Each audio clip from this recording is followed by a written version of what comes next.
Now today we will continue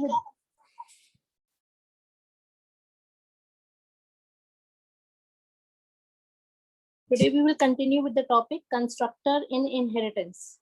Okay, अभी तक हमने inheritance के types पढ़ लिए हैं. Inheritance क्या होता है, inheritance के various types. Then we have learned about the various type of ambiguities that exist in inheritance and how we can resolve those ambiguities. और उसके बाद हमने virtual base class का concept पढ़ा था and abstract class. Now the next topic is constructors in inheritance. जब हम classes को inherit मतलब derive करते हैं, we derive a new class from the base class. Then how do the constructors operate? या how do the constructors in such case operate? So that is the main say thing that we have to see in this say topic. Okay. Now इसमें एक example दिया हुआ है, just a very small example to show you the concept. There's a class known as counter class, counter1 class, जिसमें एक protected data member है count. So you have a base class counter1 जिससे एक class हम derive कर रहे हैं counter2.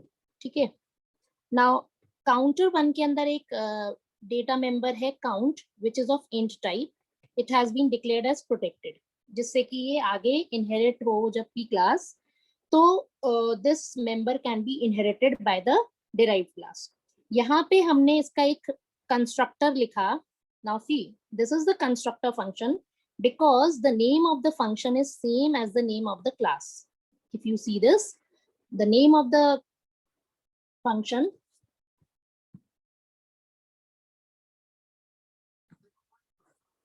so here there's a class counter1 जिसमें एक count नाम का data member है.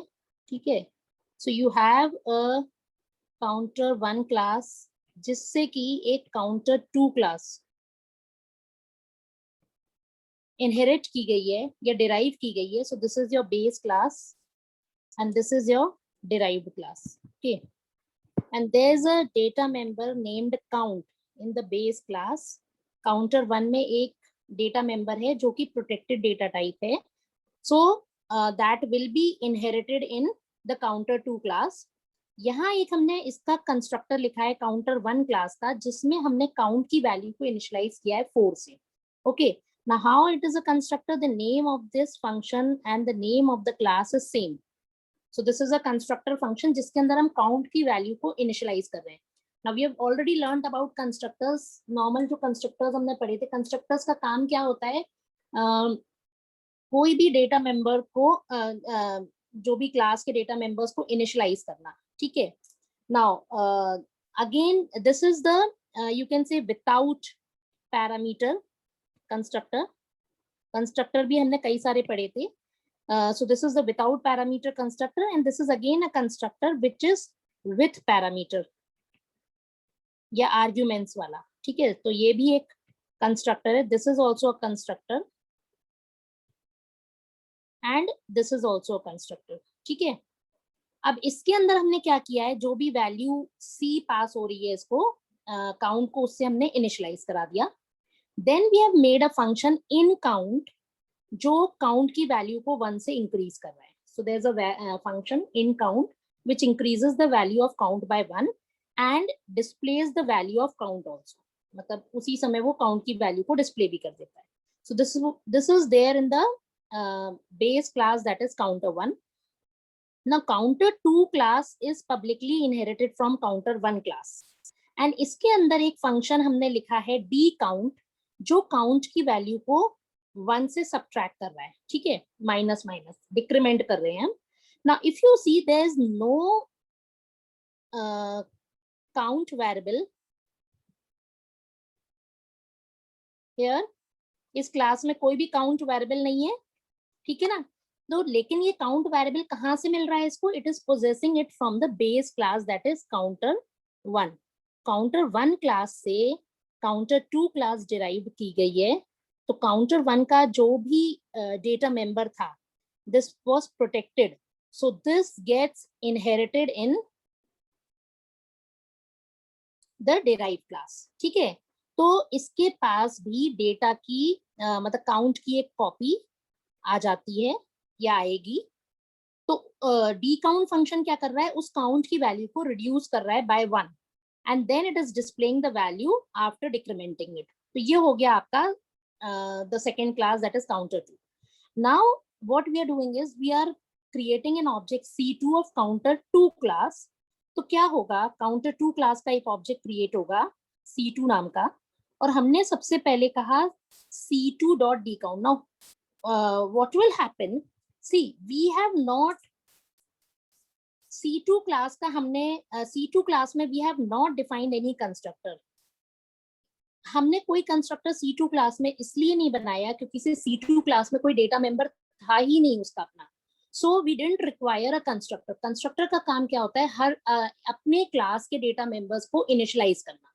So since there is no particular data member in counter 2 class, so we don't require a constructor here, but हाँ इसके अंदर एक count नाम का data member inherit हो रहा है base class counter 1 से, but counter 1 में we already have a constructor, rather we have two constructors। एक है आपका default constructor without parameter, this is your default constructor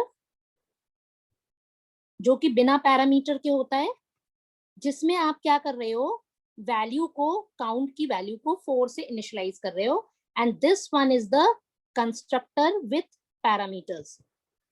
ठीक है, now since we have not written the constructor, no constructor written for counter 2 class. ठीक है, तब भी अगर आप देखो आउटपुट, जब हम काउंट की C2 डॉट डी काउंट कर रहे हैं तो डी काउंट क्या कर रहा है, it is reducing the value of count by 1। तो काउंट की वैल्यू 3 हो जा रही है, मतलब इससे पहले 4 रही होगी ना। 4 कैसे इनिशियलाइज हुई, 4 तो हमने इनिशियलाइज कहाँ किया था, बेस क्लास के डिफॉल्ट कंस्ट्रक्टर के अंदर हमने काउंट की वैल्यू को 4 से इनिशियलाइज किया था। दैट मीन्स जब हम इसका ऑब्जेक्ट क्रिएट कर रहे हैं, काउंटर 2 क्लास का C2 ऑब्जेक्ट बना क्रिएट कर रहे हैं, default constructor of base class is called automatically। Means even if we have not written the constructor for the C2 class, still it is referring to the base class constructor of base class constructor। So therefore the value of count is initialized by 4, and इसीलिए जब हम C2 dot decount कर रहे हैं तो it is decrementing the value of count by 1, so it is becoming 3। इसके बाद जब हम फिर से एक बार decount को कॉल कर रहे हैं तो it is reducing the value to 2। Then I am saying in count से count की value 1 से increase हो जा रही है। So that means the counter variable, the count variable is being initialized। That means the constructor of the base class is being called automatically whenever the object of the derived class is created। But ये वाला constructor नहीं call हो रहा है फिलहाल। This constructor is not called. ये call तब तक नहीं होगा जब तक हम इसको कॉल कराएंगे नहीं। So default constructor gets called automatically. उसको कॉल करने के लिए हमें कोई कोड ऐड ऑन करने की जरूरत नहीं है। So but if I want कि ये वाला कंस्ट्रक्टर भी डिराइव क्लास से कॉल हो सके, then I have to enhance my code। I have to write certain code in the counter 2 class so that the base class, all the base class constructors can be called whenever an object of counter 2 class is created in that particular manner। So यहाँ पे आप देख सकते हो, this causes C to be created as an object of class counter 2 and initialized to 4 because at that the time C2 object creation, no argument constructor, that is the default constructor, is automatically called। The derived class does not call the more complex constructor that is with arguments। उसको call करने के लिए हमें code अपना थोड़ा सा add on करना पड़ेगा। ठीक है, So this is how, even if you forget to write the code for the constructor in the derived class, still the base class default, only the default class constructor is called on its own. Now इस programme में हमने थोड़ा सा, उसी programme में थोड़ा सा changes किए हैं. Now I'll just focus on the changed part. अगर आप यहाँ पे देखो, यहाँ तक सारा कुछ कोड सेम है. Everything is same till here. This is your counter one class. जैसी हमने पहले डिफाइन की थी वैसे ही की है. यहाँ पे हमने क्लास counter two डिक्लेयर करा publicly from counter one. We have derived it. Now what we have done is, यहाँ हमने पब्लिक सेक्शन में counter two क्लास का और counter two क्लास का कंस्ट्रक्टर लिखा, लेकिन उसमें कोड ना लिख के हमने क्या लगाया, एक कोलन लगाया और काउंटर वन का जो कंस्ट्रक्टर है उसको कॉल कर दिया विदाउट आर्ग्यूमेंट्स. ठीक है. और सिमिलरली काउंटर टू क्लास का विद पैरामीटर कंस्ट्रक्टर बनाया और कोड ना लिख करके हमने इसमें भी क्या कराया, कोलन लिख करके काउंटर वन का विथ आर्ग्यूमेंट कंस्ट्रक्टर को कॉल करा दिया. Means what we are doing, see, counter 2 class is your derived class, counter 1 class is your base class. Her class अपने डेटा मेंबर को इनिशियलाइज कर सकता है. So the constructor initialises the data member of its own class. कभी भी कोई class अपने ही class के डेटा मेंबर को इनिशियलाइज कर सकता है. जो उसे इनहेरिट हुए हैं डेटा मेंबर्स, उनको वो इनिशियलाइज नहीं कर सकता है. तो यहाँ पे काउंटर टू क्लास का अपना कोई डेटा मेंबर नहीं है. So we don't require any initialization to take place on its variables. But counter two class के पास इनहेरिट होकर के काउंट वेरिएबल एक आ रहा है, इनहेरिट होके from the counter one class. इसीलिए उसको इनिशियलाइज करने के लिए हमें क्या करना पड़ेगा, indirectly we have to call the base class constructor itself. तो हम कर क्या रहे हैं, हम डिफाइन जरूर कर रहे हैं ये दो कंस्ट्रक्टर्स काउंटर टू क्लास के लिए, लेकिन इसमें हम इनडायरेक्टली क्या कर रहे हैं, हम just calling the base class their counterparts of the base class.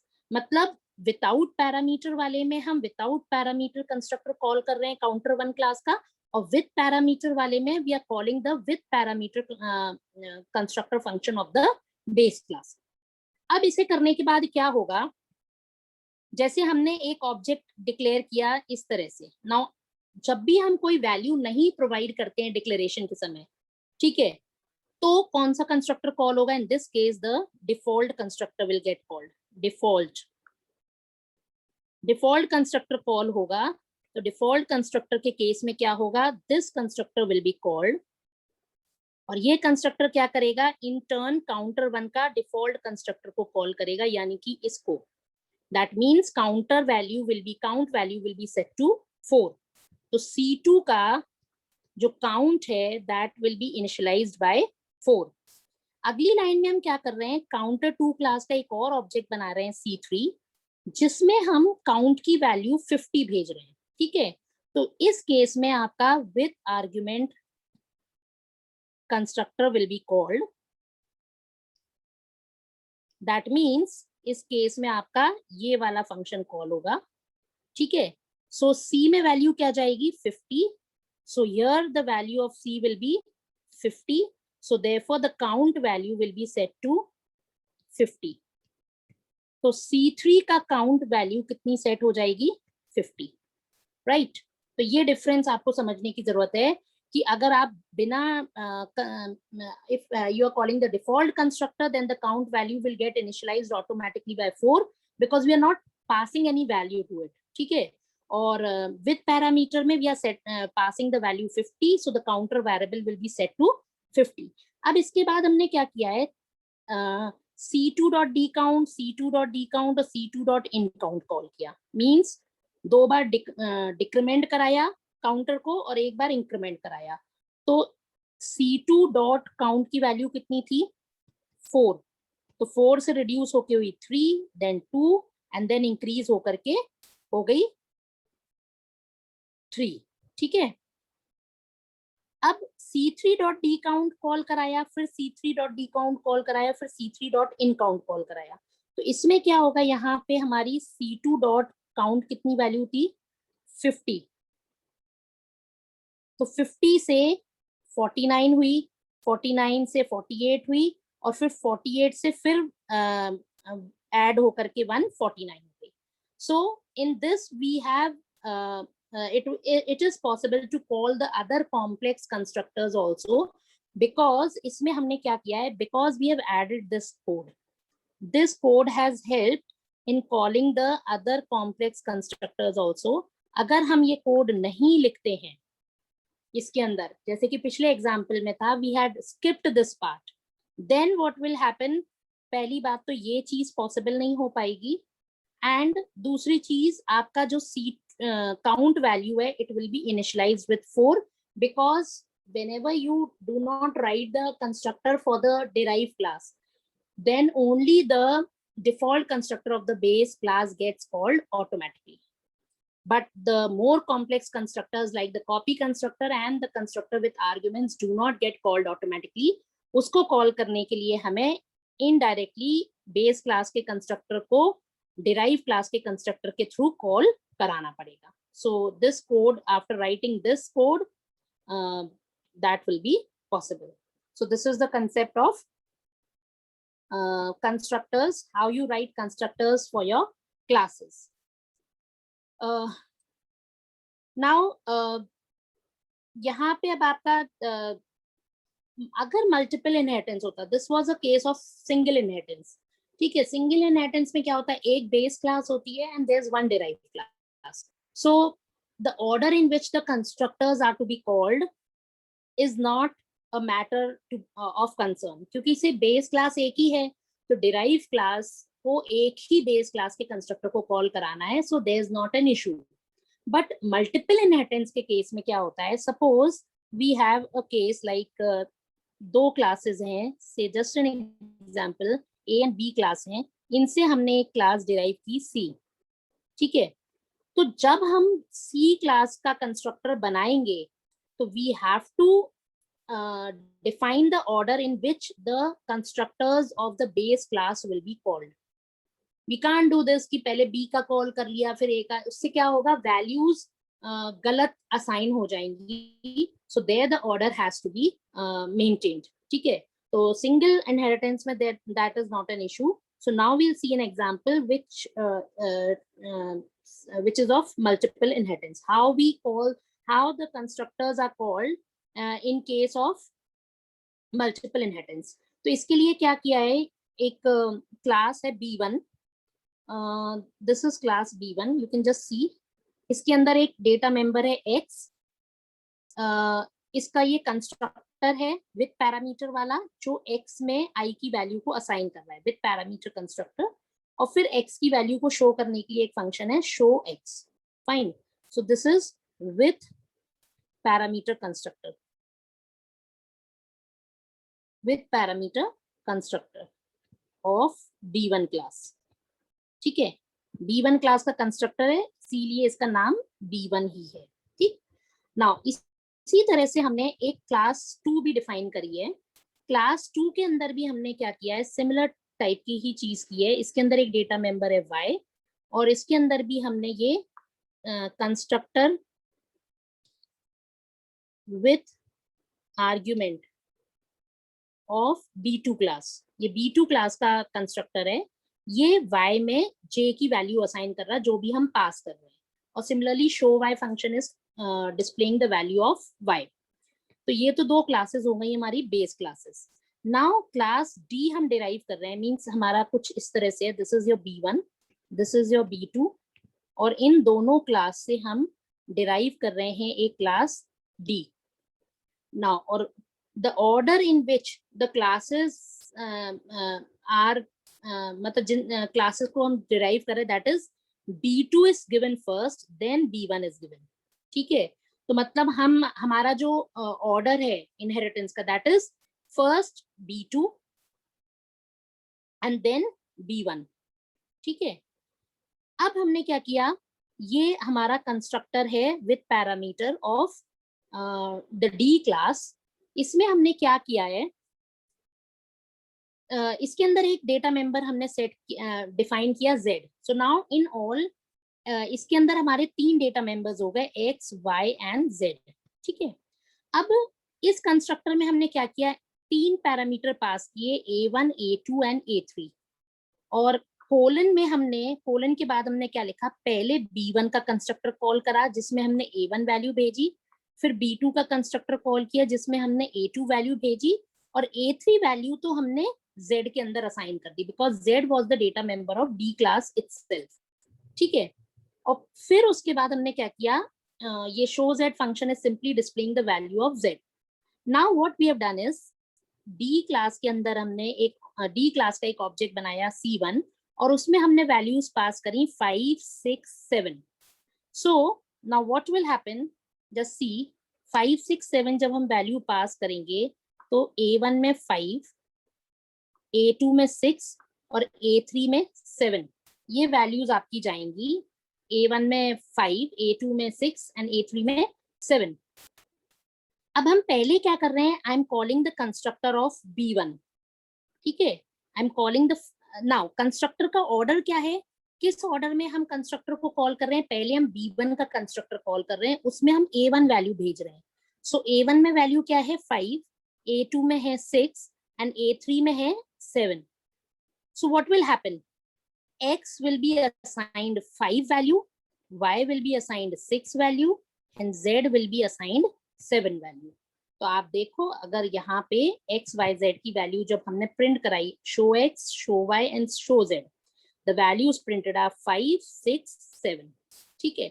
Now भले ही हमने ऑर्डर यहाँ पे B2 पहले दिया था डिराइव करते समय क्लास एंड देन B1 दिया था, लेकिन जो वैल्यूज जिस ऑर्डर में पास हो रही हैं, आपकी 5, 6, 7 आपने भेजी थी, तो 5 will go in A1, 6 will go in A2 and 7 will go in A3। और आपने पहले किसका कंस्ट्रक्टर कॉल किया, बेस क्लास B1 का कंस्ट्रक्टर पहले कॉल हुआ है, और उसमें आपने वैल्यू क्या भेजी है A1, और A1 के अंदर वैल्यू क्या है 5। सो बेस क्लास 1 का कंस्ट्रक्टर X को क्या सेट कर देगा 5, बेस क्लास 2 का कंस्ट्रक्टर क्या करेगा, it will call this function, it will set the value of J by 6 and so Y will be assigned the value 6 and last में Z is equal to 7 set हो जाएगा and so this will be the output। So this you have to remember, this order आपकी जो constructors call होंगे is decided by this order, decides the order in which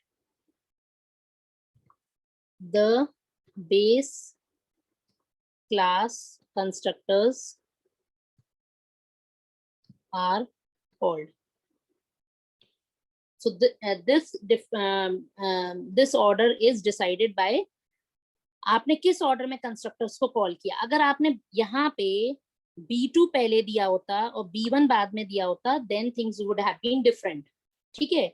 So the order in which the constructors are called is decided by the order in which you call the base class constructors in the derived class। Now next is nesting of classes। Nesting of classes is not a very big concept। जैसे array के अंदर array आप declare कर सकते हो, so like that is known as nesting of arrays, या structure के अंदर आप structure declare कर सकते हो। तो similarly एक class के अंदर आप एक class को भी nest कर सकते हो, ठीक है। So that is just one thing।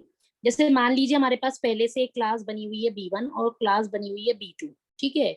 Say this is Mark's class and this is some say